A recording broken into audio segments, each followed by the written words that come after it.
Hello friends, हमारे इस YouTube channel पर आप सभी का हार्दिक स्वागत है। सत्य घटना पर आधारित आज की कहानी आपको हैरान कर देगी और सोचने पर मजबूर कर देगी। ये कहानी है हिंदुस्तानी लड़के की जिसने दिल्ली के एयरपोर्ट से लंदन के हिथरो एयरपोर्ट तक का सफ़र हवाई जहाज़ के निचले हिस्से में लटक कर तय किया था। दोस्तों, ये दुनिया की आज तक की इकलौती घटना है जिसमें एक लड़के ने इतना बड़ा कदम उठाया और इतना बड़ा जोखिम मोल लिया, और शायद आगे आने वाले वक्त में भी कोई इस तरह की घटना को अंजाम नहीं देगा। अपने आप में ये लड़के का एक ऐसा कदम था जो पूरी दुनिया में बहादुरी की मिसाल बन गया। पूरी दुनिया में जिसने भी इस कहानी को सुना वो हैरान रह गया और उसकी बहादुरी की तारीफ किए बिना नहीं रहा। ये बात है 1996 की अक्टूबर की एक रात की। दिल्ली के इंदिरा गांधी इंटरनेशनल एयरपोर्ट से एक ब्रिटिश एयरवेज का विमान उड़ान भरता है और सीधा लंदन के हिथरो एयरपोर्ट पर पहुंचता है। जैसे ही विमान लैंडिंग करता है, बैग और सामान लेने के लिए एक गाड़ी वहां पर पहुंचती है। इस गाड़ी में बैठे हुए दोनों लोगों को कुछ अजीब सा दिखता है। हालांकि वहाँ अंधेरा था, लेकिन फिर भी वो दोनों उस अजीब से दिखने वाली चीज़ के पास जाते हैं।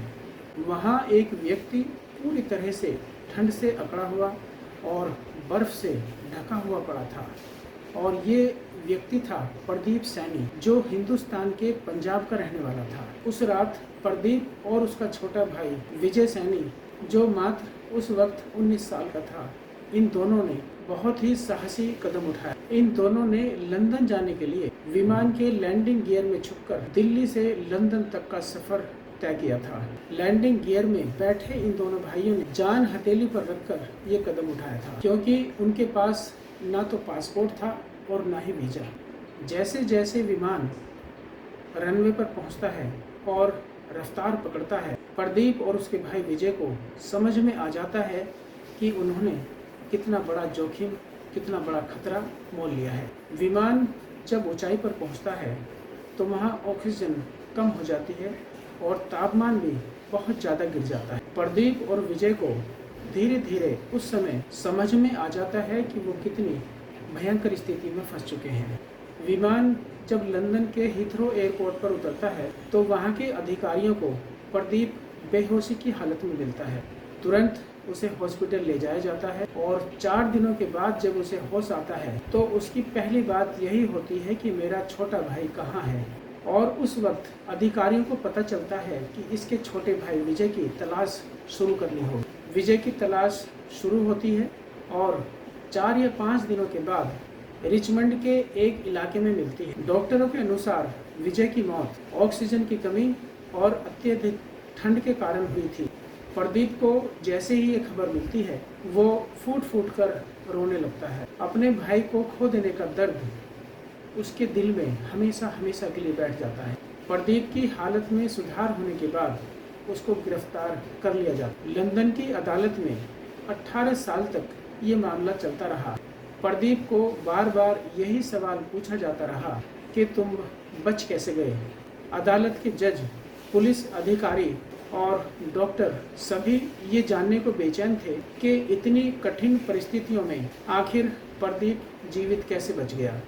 डॉक्टरों और वैज्ञानिकों ने प्रदीप की स्थिति का विश्लेषण किया। उन्होंने पाया कि प्रदीप की बॉडी ने एक प्रकार से हाइबरनेशन की स्थिति में काम करना बंद कर दिया था। जैसे ही विमान ऊंचाई पर गया, प्रदीप का शरीर अपने आप को सुरक्षित रखने के लिए काम करना बंद कर दिया। यह एक चमत्कार ही था कि प्रदीप की जान बच गई।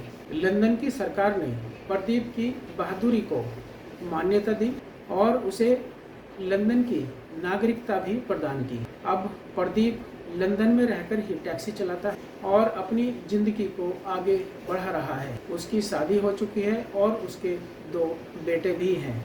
इस कहानी का उद्देश्य किसी को परेशान करना बिल्कुल भी नहीं है, बल्कि जागरूक करना है। ये कहानी पुलिस और प्रशासन को एक संदेश देती है कि बिना सबूत के किसी को भी अपराधी करार देना और उसे प्रताड़ित करना उचित नहीं है। प्रदीप और विजय का संघर्ष इस बात का प्रतीक है कि विपरीत परिस्थितियों में इंसान क्या क्या और कितना खतरनाक कदम उठा सकता है। दोस्तों, अगर आपको सच्ची घटना पर आधारित ये कहानी पसंद आई हो तो हमारे इस चैनल को सब्सक्राइब करें, इस वीडियो को लाइक करें और शेयर करें। जल्दी ही मिलते हैं एक और नई वीडियो और एक नई कहानी के साथ। तब तक आप सुरक्षित रहें, अपना ख्याल रखें। जय हिंद, जय भारत।